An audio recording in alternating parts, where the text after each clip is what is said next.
Patay sa pamamaril ang isang lalaking nag-deliver ng panindang karne sa Quezon. Palaisipan ang motibo dahil hindi ipinuslit ng suspect ang mga gamit at pera ng biktima. Para bigyan ng mukha ang balita, Mobile Journal, Kayla Makantan. Hindi na nakauwi pa ang isang meat supplier na naghatid lang ng order sa Quezon matapos siyang pagbabarilin sa daan.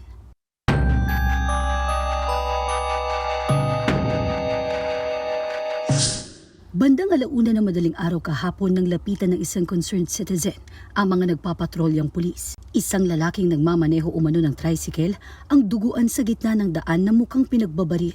Agad nagtungo ang tsaong pulis sa Maharlika Highway, Barangay Talisay at dito dinatnan ang 38 anyos na si Francis Esporna. Residente siya ng Candelaria at nagawi lang sa lugar para mag-deliver ng karne. According naman doon sa live-in partner niya ay wala naman daw kaaway or nakasagutan doon sa mga nakarang araw. May utang siya, unti-unti naman daw nilang binabayaran at regular naman daw yung bayad nila. Pinerify natin kung itong victim natin ay may involvement sa drug. Wala siya sa mga list ng personalities na minomonitor. Siyam na basyo ng bala mula sa hinihinalang kalibre 45 na baril ang na-recover ng mga pulis sa crime scene. Kasama rin ang 50,000 cash na kinita niya mula sa kanyang delivery.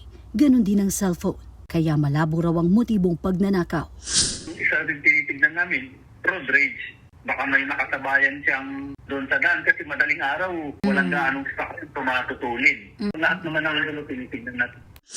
Sa ngayon, tuloy-tuloy ang backtracking ng mga pulis sa mga nakalap na CCTV footage sa lugar. Panawagan nila sa mga may nalalaman o anumang impormasyon kaugnay sa insidente. Ipagbigay alam agad sa kanila para agad maaresto ang responsable sa krimen. Mga kapatid, Mobile Journal, Kayla Makantan, hatid ang mukha ng balita.